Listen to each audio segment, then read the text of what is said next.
मुंशी प्रेमचंद की लिखी कहानी कायर। युवक का नाम केशव था, युवती का नाम प्रेमा। दोनों एक ही कॉलेज के और एक ही क्लास के विद्यार्थी थे। केशव नए विचारों का युवक था, जात पात के बंधनों का विरोधी। प्रेमा पुराने संस्कारों की कायल थी, पुरानी मर्यादाओं और प्रथाओं में पूरा विश्वास रखने वाली। लेकिन फिर भी दोनों में गाढ़ा प्रेम हो गया था और बात सारे कॉलेज में मशहूर थी। केशव ब्राह्मण होकर भी वैश्य कन्या प्रेमा से विवाह करके अपना जीवन सार्थक करना चाहता था। उसे अपने माता पिता की परवाह न थी, कुल मर्यादा का विचार भी उसे स्वांग लगता था। उसके लिए सत्य कोई वस्तु थी तो प्रेमा, किंतु प्रेमा के लिए माता पिता और कुल परिवार के आदेश के विरुद्ध एक कदम बढ़ाना भी असंभव था। संध्या का समय है। विक्टोरिया पार्क के एक निर्जन स्थान में दोनों आमने सामने हरियाली पर बैठे हुए हैं। सैर करने वाले एक एक करके विदा हो गए, किंतु ये दोनों अभी वहीं बैठे हुए हैं। उनमें एक ऐसा प्रसंग छिड़ा हुआ है जो किसी तरह समाप्त नहीं होता है। केशव ने झुंझलाकर कहा, इसका यह अर्थ है कि तुम्हें मेरी परवाह नहीं है। प्रेमा ने शांत करने की चेष्टा करके कहा, तुम मेरे साथ अन्याय कर रहे हो केशव, लेकिन इस विषय को माता पिता के सामने कैसे छेड़ूं, यह मेरी समझ में नहीं आता। वे लोग पुरानी रूढ़ियों के भक्त हैं। मेरी तरफ से कोई ऐसी बात सुनकर उनके मन में जो जो शंकाएं होंगी उनकी कल्पना कर सकती हो। केशव ने उग्र भाव से पूछा, तो तुम भी उन्हीं पुरानी रूढ़ियों की गुलाम हो? प्रेमा ने अपनी बड़ी बड़ी आँखों से मृदु स्नेह भरकर कहा, नहीं, मैं उनकी गुलाम नहीं हूँ, लेकिन माता पिता की इच्छा मेरे लिए और सब चीज़ों से अधिक मान्य है। तुम्हारा व्यक्तित्व कुछ नहीं है, ऐसा ही समझ लो। मैं तो समझता था कि वे ढकोसले मूर्खों के लिए ही हैं, लेकिन अब मालूम हुआ कि तुम जैसी विदुषियाँ भी उनकी पूजा करती हैं। जब मैं तुम्हारे लिए संसार को छोड़ने के लिए तैयार हूँ तो मैं तुमसे भी यही आशा करता हूँ।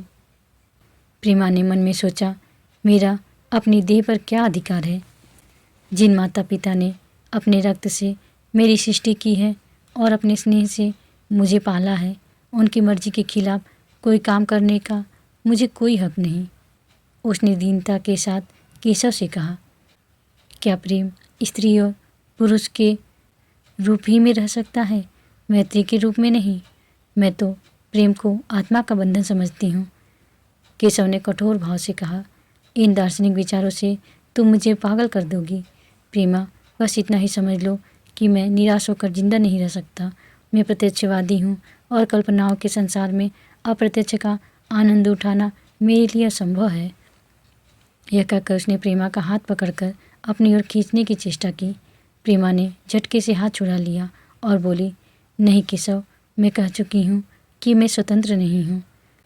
तुम मुझसे वह चीज़ न मांगो जिस पर मेरा कोई अधिकार नहीं है। केशव से अगर प्रेमा ने कठोर शब्द कहे होते तो भी उसे इतना दुख न होता। एक क्षण वह मन मारे बैठा रहा, फिर उठकर निराशा भरे स्वर में बोला, जैसी तुम्हारी इच्छा, और आहिस्ता आहिस्ता कदम उठाता हुआ वहाँ से चला गया। प्रेमा अब भी वहीं बैठी आंसू बहाती रही। रात को भोजन करके प्रेमा जब अपनी माँ के साथ लेटी तो उसकी आंखों में नींद न थी। केशव ने उसे एक ऐसी बात कह दी थी जो चंचल पानी में पड़ने वाली छाया की तरह उसके दिल पर छाई हुई थी। प्रतिक्षण उसका रूप बदलता था। वह उसे स्थिर न कर सकती थी। माता से इस विषय में कुछ कहे तो कैसे? लज्जा मुंह बंद कर देती थी। उसने सोचा, अगर केशव के साथ मेरा विवाह न हुआ तो उस समय मेरा कर्तव्य क्या होगा? अगर केशव ने कुछ उद्दंडता कर डाली तो मेरे लिए संसार में फिर क्या रह जाएगा? लेकिन मेरा बस ही क्या है? इन भांति भांति के विचारों में एक बात जो उसके मन में निश्चित हुई वह यह थी कि केशव के सिवा वह और किसी से विवाह न करेगी। उसकी माता ने पूछा, क्या तुझे अब तक नींद ना आई? मैंने तुझसे कितनी बार कहा कि थोड़ा बहुत घर का काम काज किया कर, लेकिन तुझे किताबों से फुर्सत नहीं मिलती। 4 दिन में तू पराए घर जाएगी, कौन जाने कैसा घर मिले। अगर कुछ काम करने की आदत न रही तो कैसे निबाह होगा। प्रेमा ने भोलेपन से कहा, मैं पराए घर जाऊंगी ही क्यों। माता ने मुस्कुराकर कहा, लड़कियों के लिए यही तो सबसे बड़ी विपत्ति है बेटी। माँ बाप की गोद में पलकर जो ही सयानी हुई दूसरों की हो जाती है। अगर अच्छा प्राणी मिल गया तो जीवन आराम से कट गया, नहीं रो रो कर दिन काटने पड़ते हैं। सब कुछ भाग्य के अधीन है। अपनी बिरादरी में तो मुझे कोई घर नहीं भाता, कहीं लड़कियों का आदर नहीं, लेकिन करना तो बिरादरी में ही पड़ेगा। न जाने यह जात पात का बंधन कब टूटेगा। प्रेमा डरते डरते बोली, कहीं कहीं तो बिरादरी के बाहर भी विवाह होने लगे हैं। उसने कहने को कह दिया, लेकिन उसका हृदय काँप रहा था कि माताजी कुछ भाप न जाए। माता ने विस्मय के साथ पूछा, क्या हिंदुओं में ऐसा हुआ है। फिर उसने अपने आप ही आप उस प्रश्न का जवाब भी दिया, अगर 2-4 जगह ऐसा हो भी गया तो उससे क्या होता है। प्रेमा ने इसका कुछ जवाब न दिया। भय हुआ कि माता कहीं उसका आशय न समझ जाए। उसका भविष्य एक अंधेरी खाई की तरह उसके सामने मुंह खोले खड़ा था, मानो उसे निगल जाएगा। उसे न जाने कब नींद आ गई। प्रातःकाल प्रेमा सोकर उठी तो उसके मन में एक विचित्र साहस का उदय हो गया था। सभी महत्वपूर्ण फैसले हम आकस्मिक रूप से कर लिया करते हैं, मानो कोई देवी शक्ति हमें उनकी ओर खींच ले जाती है। वही हालत प्रेमा की थी। कल तक वह माता पिता के निर्णय को मान्य समझती थी, पर संकट को सामने देखकर उसमें उस वायु की हिम्मत पैदा हो गई थी जिसके सामने कोई पर्वत आ गया हो। वही मद वायु प्रबल वेग से पर्वत के मस्तक पर चढ़ जाती है और उसे कुचलती हुई दूसरी तरफ जा पहुंचती है। प्रेमा मन में सोच रही थी, माना यह देह माता पिता की है, किंतु आत्मा को जो कुछ भुगतना पड़ेगा वह इसी देश से तो भुगतना पड़ेगा। अब वह उस विषय में संकोच करना अनुचित ही नहीं, घातक समझ रही थी। अपने जीवन को क्यों एक झूठे सम्मान पर बलिदान करे। उसने सोचा, विवाह का आधार अगर प्रेम न हो तो वह तो देह का विक्रय है। आत्मसमर्पण क्या बिना प्रेम के भी हो सकता है। इस कल्पना ही से कि न जाने किस अपरिचित युवक से उसका ब्याह हो जाएगा, उसका हृदय विद्रोह कर उठा। वह अभी नाश्ता करके कुछ पढ़ने जा रही थी कि उसके पिता ने प्यार से पुकारा, मैं कल तुम्हारे प्रिंसिपल के पास गया था, ये तुम्हारी बड़ी तारीफ कर रहे थे। प्रेमा ने सरल भाव से कहा, आप तो यूँ ही कहा करते हैं। नहीं सच।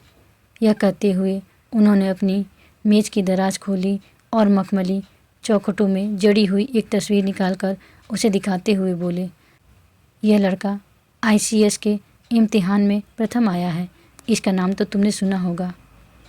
बूढ़े पिता ने ऐसी भूमिका बांधी थी कि प्रेमा उनका आशय समझ न सके, लेकिन प्रेमा भाप गई। उसका मन तीर की भांति लक्ष्य पर जा पहुंचा। उसने बिना तस्वीर की ओर देखे ही कहा, नहीं, मैंने तो उसका नाम नहीं सुना। पिता ने बनावटी आश्चर्य से कहा, क्या तुमने उसका नाम ही नहीं सुना। आज के दैनिक पत्र में उसका चित्र और जीवन वृत्तांत छपा है। प्रेमा ने रुखाई से जवाब दिया, होगा, मगर मैं तो इस परीक्षा का कोई महत्व नहीं समझती। मैं तो समझती हूँ जो लोग इस परीक्षा में बैठते हैं वे परले सिरे के स्वार्थी होते हैं। आखिर उनका उद्देश्य इसके सिवा और क्या होता है कि वे अपने गरीब निर्धन दलित भाइयों पर शासन करें और खूब धन संचय करें। यह तो जीवन का कोई ऊंचा उद्देश्य नहीं है। इस आपत्ति में जलन थी, अन्याय था, निर्दयता थी। पिताजी ने समझा था प्रेमा वह बखान सुनकर लट्टू हो जाएगी। यह जवान सुनकर तीखे स्वर में बोले, तू तो ऐसी बात कर रही है जैसे तेरे लिए धन और अधिकार का कोई मूल्य ही नहीं। प्रेमा ने ढिठाई से कहा, हाँ, मैं तो इसका मूल्य नहीं समझती। मैं तो आदमी में त्याग देखती हूँ। मैं ऐसे युवक को जानती हूँ जिन्हें यह पद जबरदस्ती भी दिया जाए तो स्वीकार न करेंगे। पिता ने उपहास के ढंग से कहा, यह तो आज मैंने नई बात सुनी। मैं तो देखता हूँ कि छोटी छोटी नौकरियों के लिए लोग मारे मारे फिरते हैं। मैं ज़रा उस लड़के की सूरत देखना चाहता हूँ जिसमें इतना त्याग हो। मैं तो उसकी पूजा करूँगा। शायद किसी दूसरे अवसर पर ये शब्द सुनकर प्रेमा लज्जा से सिर झुका लेती, पर इस समय की दशा उस सिपाही की सी थी जिसके पीछे गहरी खाई हो। आगे बढ़ने के सिवा इसके लिए और कोई मार्ग न था। अपने आवेश को संयम से दबाती हुई, आंखों में विद्रोह भरे, वह अपने कमरे में गई और केशव के कई चित्रों में से वह चित्र चुनकर लाई जो उसकी निगाह में सबसे खराब था और पिता के सामने रख दिया। बूढ़े पिताजी ने चित्र को उपेक्षा के भाव से देखना चाहा, लेकिन पहली दृष्टि में उसने उन्हें आकर्षित कर लिया।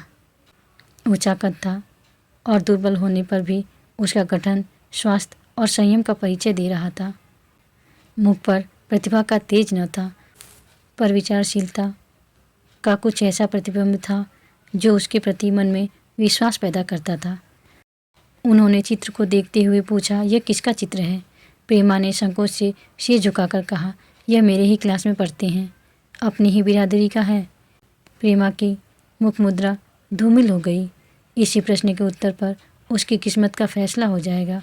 उसके मन में पछतावा हुआ कि व्यर्थ में इस चित्र को यहाँ लाई। उसमें एक क्षण के लिए जो दृढ़ता आई थी, वह इस पहले प्रश्न के सामने कातर हो उठी। दबी हुई आवाज़ में बोली, जी नहीं, वह ब्राह्मण है। और यह कहने के साथ ही वह क्षुब्ध होकर कमरे से बाहर निकल गई, मानो यहाँ की वायु में उसका गला घुटा जा रहा हो, और दीवार की आड़ में खड़ी होकर रोने लगी। लाला जी को तो पहले ऐसा क्रोध आया कि प्रेमा को बुलाकर साफ साफ कह दे कि यह असंभव है। वे उसी गुस्से में दरवाजे तक आए, लेकिन प्रेमा को रोते देखकर नम्र हो गए। इस युवक के प्रति प्रेमा के मन में क्या भाव थे, यह उनसे छिपा न रहा। वे स्त्री शिक्षा के पूरे समर्थक थे, लेकिन इसके साथ ही कुल मर्यादा की रक्षा भी करना चाहते थे। अपनी ही जाति के सुयोग्य वर्ग के लिए अपना सर्वस्व अर्पण कर सकते थे, लेकिन उस क्षेत्र के बाहर कुलीन से कुलीन और योग्य से योग्य वर्ग की कल्पना भी उनके लिए असह्य थी। इससे बड़ा अपमान वे सोच ही न सकते थे। उन्होंने कठोर स्वर में कहा, आज से कॉलेज जाना बंद कर दो। अगर शिक्षा कुल मर्यादा को डुबाना ही सिखाती है तो वह कुशिक्षा है। प्रेमा ने कातर कंठ से कहा, परीक्षा तो समीप आ गई है। लाला जी ने दृढ़ता से कहा, आने दो, और फिर अपने कमरे में जाकर विचारों में डूब गए। 6 महीने गुजर गए। लाला जी ने घर में आकर पत्नी को एकांत में बुलाया और बोले, जहाँ तक मुझे मालूम हुआ है केशव बहुत ही सुशील और प्रतिभाशाली युवक है। मैं तो समझता हूँ प्रेमा इस शोक में घुल घुल कर प्राण दे देगी। तुमने भी समझाया, मैंने भी समझाया, दूसरों ने भी समझाया, पर उस पर कोई असर नहीं होता। ऐसी दशा में हमारे लिए क्या उपाय है? उनकी पत्नी ने चिंतित भाव से कहा, कर तो दोगे, लेकिन रहोगे कहाँ? न जाने कहाँ से यह कुलच्छनी मेरी कोख में आई। लाला जी ने भवें सिकोड़ कर तिरस्कार के साथ कहा, यह तो 1000 दफ़ा सुन चुका, लेकिन कुल मर्यादा के नाम को कहाँ तक रोए। चिड़िया का पर खोलकर यह आशा करना कि तुम्हारे आंगन में ही फुदकती रहेगी भ्रम है। मैंने इस प्रश्न पर ठंडे दिल से विचार किया है और इस नतीजे पर पहुंचा हूं कि हमें इस अपधर्म को स्वीकार कर लेना ही चाहिए। कुल मर्यादा के नाम पर मैं प्रेमा की हत्या नहीं कर सकता। दुनिया हंसती हो हंसे, मगर वह ज़माना बहुत जल्द आने वाला है जब ये सभी बंधन टूट जाएंगे। आज भी सैकड़ों विवाह जात पात के बंधनों को तोड़कर हो चुके हैं। अगर विवाह का उद्देश्य स्त्री और पुरुष का सुखमय जीवन है तो हम प्रेमा की उपेक्षा नहीं कर सकते। वृद्धा ने क्षुब्ध होकर कहा, जब तुम्हारी यही इच्छा है तो मुझसे क्या पूछते हो? लेकिन मैं कह देती हूँ कि मैं इस विवाह के नज़दीक न जाऊँगी, न कभी इस छोकरी का मुँह देखूँगी। समझ लूँगी जैसे और सब लड़के मर गए वैसे यह भी मर गई। तो फिर आखिर तुम क्या करने को कहती हो? क्यों नहीं उस लड़के से विवाह कर देते? उसमें बुराई क्या है? 2 साल में सिविल सर्विस पास करके आ जाएगा। केशव के पास क्या रखा है? बहुत होगा, किसी दफ्तर में क्लर्क हो जाएगा। और अगर प्रेमा प्राण हत्या कर ले तो कर ले। तुम तो उसे और सह देते हो। जब उसे हमारी परवाह नहीं तो हम उसके लिए अपने नाम को क्यों कलंकित करें? प्राण हत्या करना कोई खेल नहीं है, यह सब धमकी है। मन घोड़ा है, जब तक उसे लगान न दो तो पुट्ठे पर हाथ न रखने देगा। जब उसके मन का यह हाल है तो कौन कहे वह केशव के साथ ही जिंदगी भर निवाह करेगी। जिस तरह आज उससे प्रेम है उसी तरह कल दूसरे से हो सकता है। तो क्या पत्ते पर अपना मांस बिकवाना चाहते हो? लालाजी ने स्त्री को प्रश्नसूचक दृष्टि से देखकर कहा, और अगर वह कल खुद जाकर केशव से विवाह कर ले तो तुम क्या कर लोगी? फिर तुम्हारी कितनी इज्जत रह जाएगी। चाहे वह संकोचवश या हम लोगों के लिहाज से यूं ही बैठी रहे, पर यदि जिद पर कमर बांध ले तो हम तुम कुछ नहीं कर सकते। इस समस्या का ऐसा भीषण अंत भी हो सकता है, यह इस वृद्धा के ध्यान में भी न आया था। यह प्रश्न बम के गोले की तरह उसके मस्तिष्क पर गिरा। एक क्षण तक वह अवाक बैठी रह गई, मानो इस आघात ने उसकी बुद्धि की धज्जियां उड़ा दी हो। फिर पराभूत होकर बोली, तुम्हें अनोखी ही कल्पनाएं सोचती हैं। मैंने तो आज तक कभी भी नहीं सुना कि किसी कुलीन कन्या ने अपनी इच्छा से विवाह किया है। तुमने न सुना हो, लेकिन मैंने सुना है और देखा है कि ऐसा होना बहुत संभव है। जिस दिन ऐसा होगा उस दिन तुम मुझे जीती न देखोगे। मैं यह नहीं कहता कि ऐसा होगा ही, लेकिन होना संभव है। तो जब ऐसा होना है तो इससे तो यही अच्छा है कि हम ही इसका प्रबंध करें। जब नाखी कट रही है तो तेज छुरी से क्यों न कटे।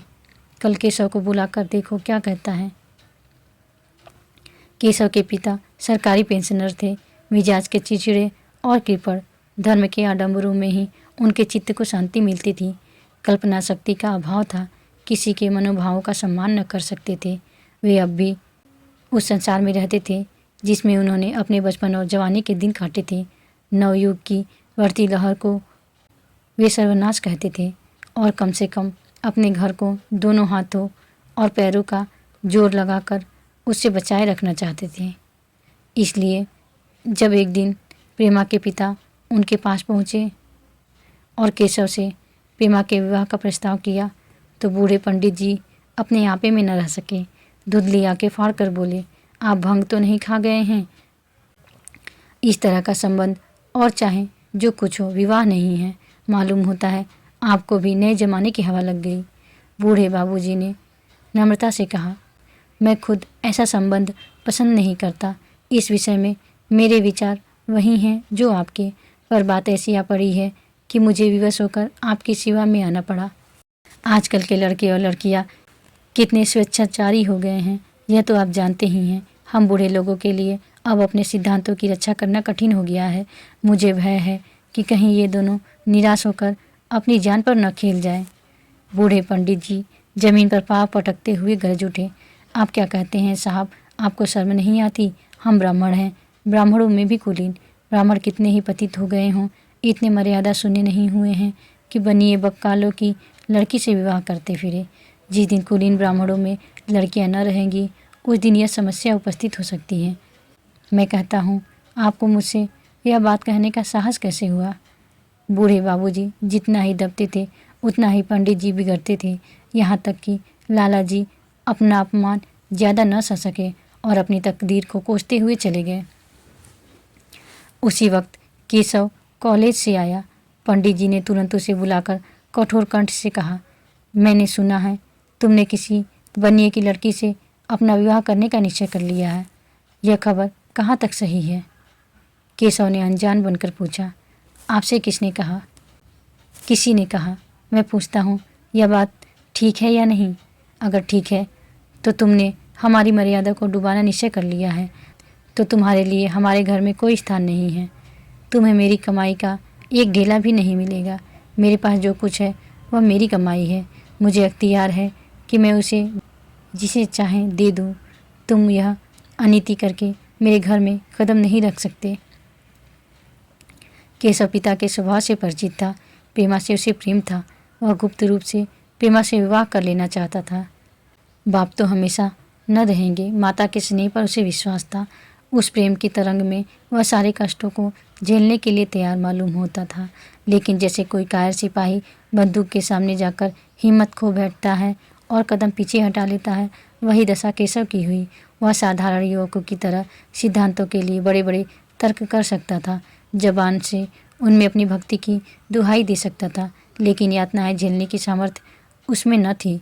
अगर वह अपनी जिद पर अड़ा और पिता ने भी अपनी टेक रखी तो उसका कहाँ ठिकाना लगेगा, उसका सारा जीवन ही नष्ट हो जाएगा। उसने दबी जबान से कहा, जिसने आपसे यह कहा है बिल्कुल झूठ कहा है।